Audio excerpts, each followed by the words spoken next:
প্রিয় ছাত্রছাত্রীগণ, যারা ক্যালকাটা ইউনিভার্সিটির থার্ড সেমিস্টারের স্টুডেন্ট রয়েছে অনার্সে, বেশ করে ক্যালকাটা ইউনিভার্সিটির যারা থার্ড সেমিস্টার দেবে 2025-এ অনার্সে, অর্থাৎ মেজর পেপার যাদের সংস্কৃত রয়েছে থার্ড সেমিস্টার, এবং যাদের এমডিসি পেপার রয়েছে, এমডিসি পেপার অর্থাৎ যারা পাশের স্টুডেন্ট যাদের এমডিসি পেপার সংস্কৃত থার্ড সেমিস্টার তাদের, এবং যারা অনার্সের স্টুডেন্ট আছে যাদের মেজর পেপার থার্ড সেমিস্টারে রয়েছে তাদের গুরুত্বপূর্ণ সাজেশান 100% কমন সাজেশান নিয়ে আজ উপস্থিত হয়েছি।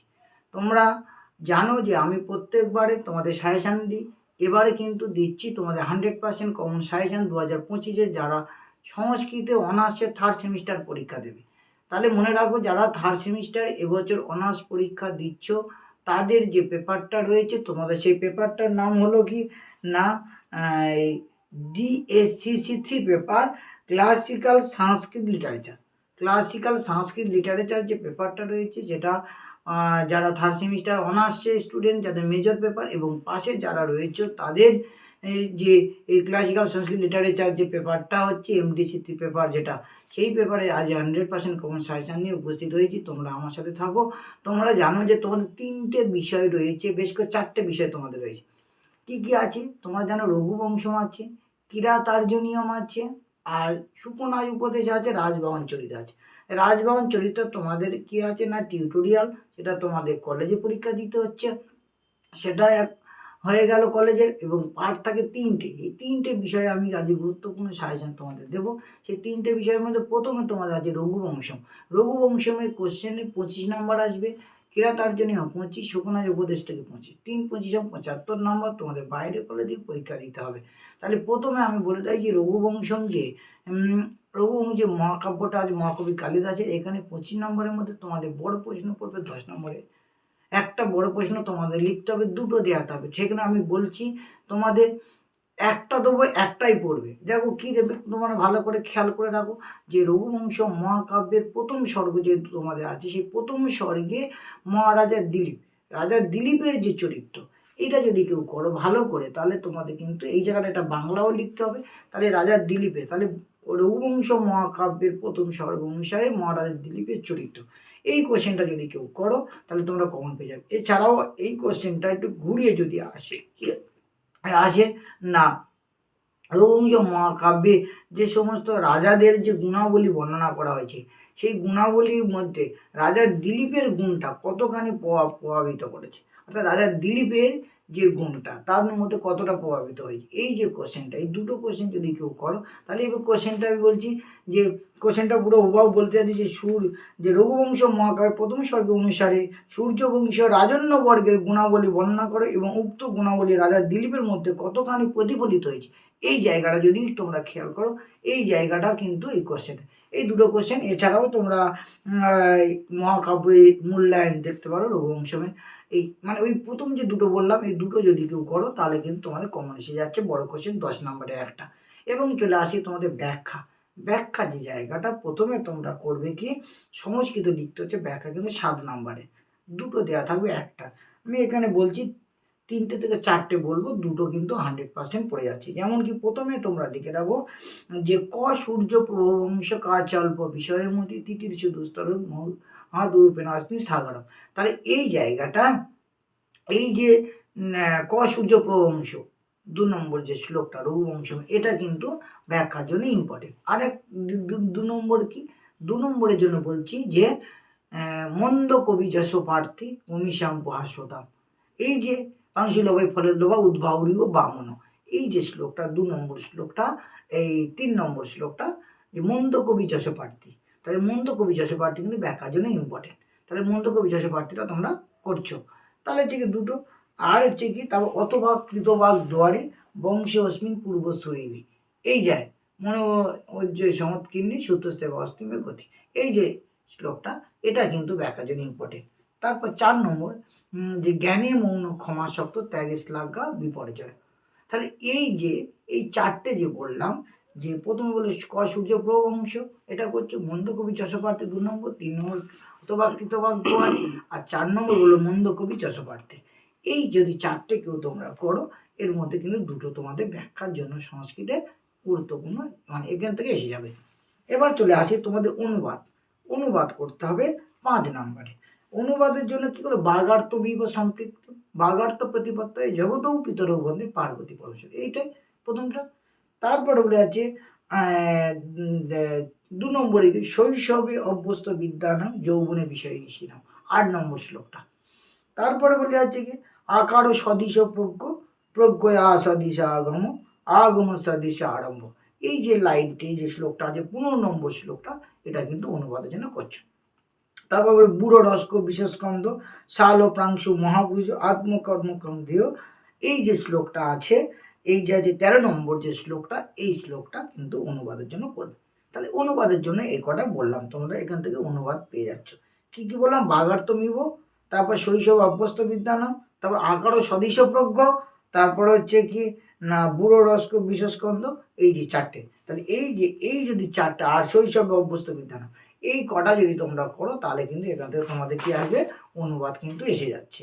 এবং বলে দিই, এই যে ব্যাখ্যা এবং অনুবাদ দিলাম, এখান থেকে কিন্তু ব্যাকরণ কিন্তু আসবে 3 নম্বরে।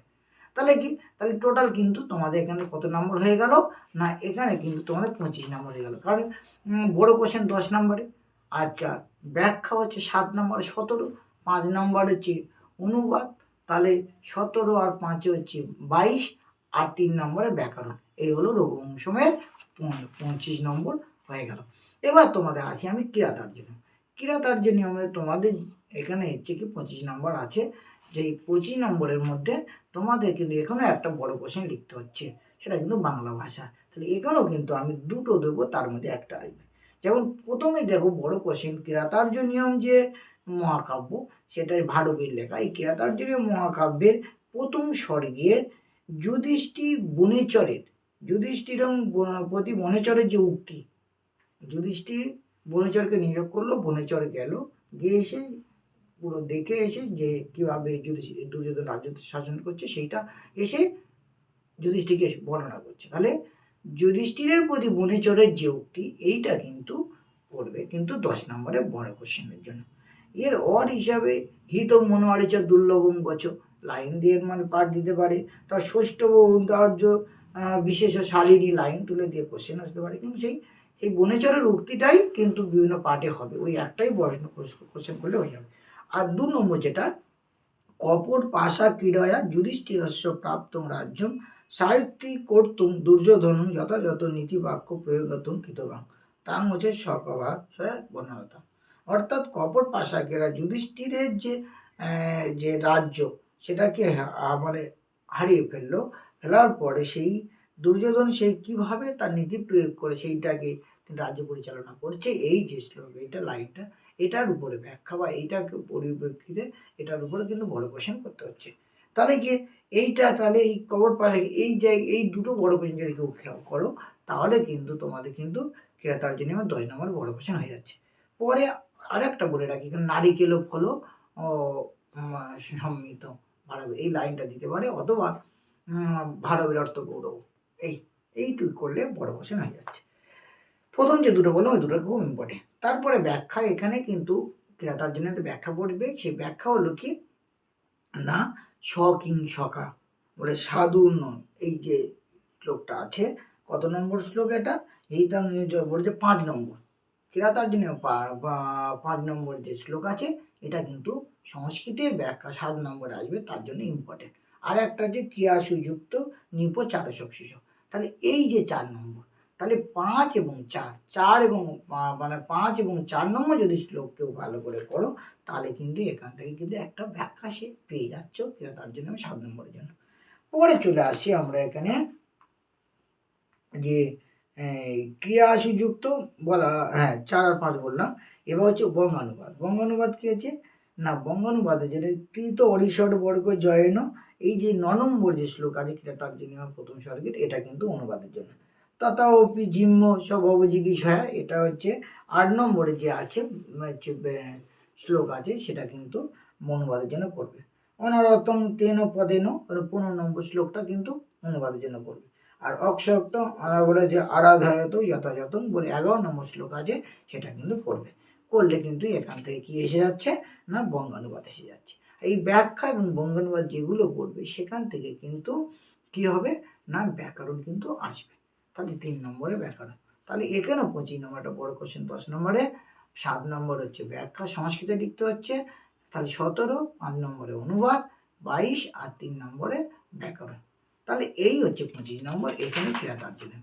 এবার চলে আসছে আমরা কোথায়, সুকনাস উপদেশ। সুকনাস উপদেশ থেকে বড় কোশ্চেন পড়বে, সেটা হচ্ছে কি বাংলা ভাষাও লিখতে হবে। বড় কোশ্চেন যেখানে আছে 10 নম্বর সব বাংলা লিখতে হচ্ছে। সেখানে সুকনাস উপদেশ, সুকনাস কে ছিলেন তাহলে ভালো করে মনে রাখো, এখানে বড় কোশ্চেন একটাই বলছি, একটাই পরীক্ষা পড়বে।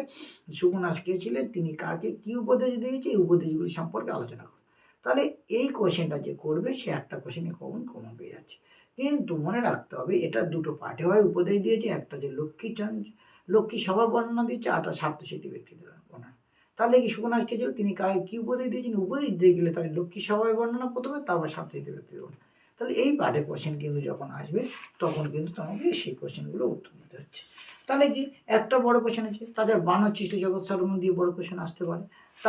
তারপরে আসতে পারে কি কথা ও আখ্যায়িকা স্বরূপ নির্দেশ করে কাদম্বরীর কোন শ্রেণীর যে গদ্য কাব্য সেটা ব্যাখ্যা করে। এটা অত গুরুত্বপূর্ণ না, কিন্তু যদি প্রথমে যে একটা কোশ্চেন বড় কোশ্চেন বলবো এটা যদি করে কেউ কম পেয়ে যাচ্ছে। এবারে আছে কি সুকনাস উপদেশ থেকে অনুবাদ সেখানে আসবে।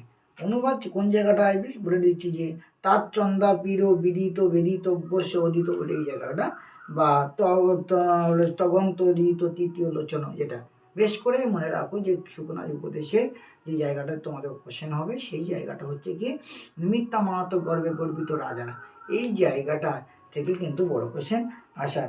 আবার গুরু বলে যে গুরু দেশের নাম ও লাইনগুলো আছে সেখান থেকে কিন্তু অনুবাদের জন্য মিথ্যা মাহাতো বলেছি, এই জায়গায় কিন্তু অনুবাদগুলো করলে হয়ে যাচ্ছে।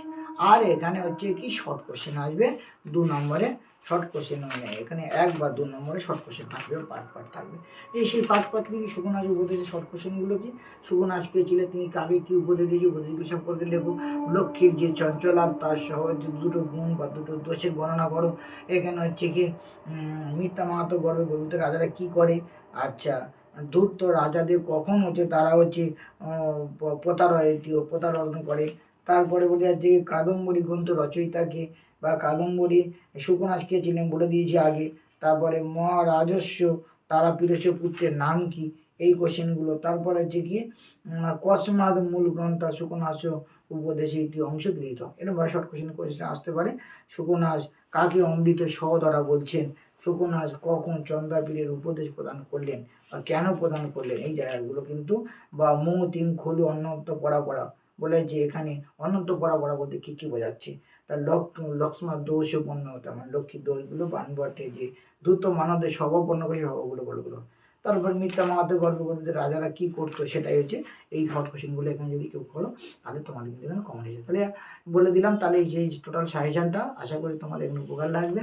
আর যারা এখন আমার চ্যানেল নতুন তারা অবশ্যই করে চ্যানেলটাকে সাবস্ক্রাইব করে রাখবে, আর নতুন ভিডিও পেতে তারা অবশ্যই করে সাবস্ক্রাইব করবে। আর যদি কোনো কিছু জানা থাকে তারা অবশ্যই করে কমেন্ট করে জানাবে। Thank you.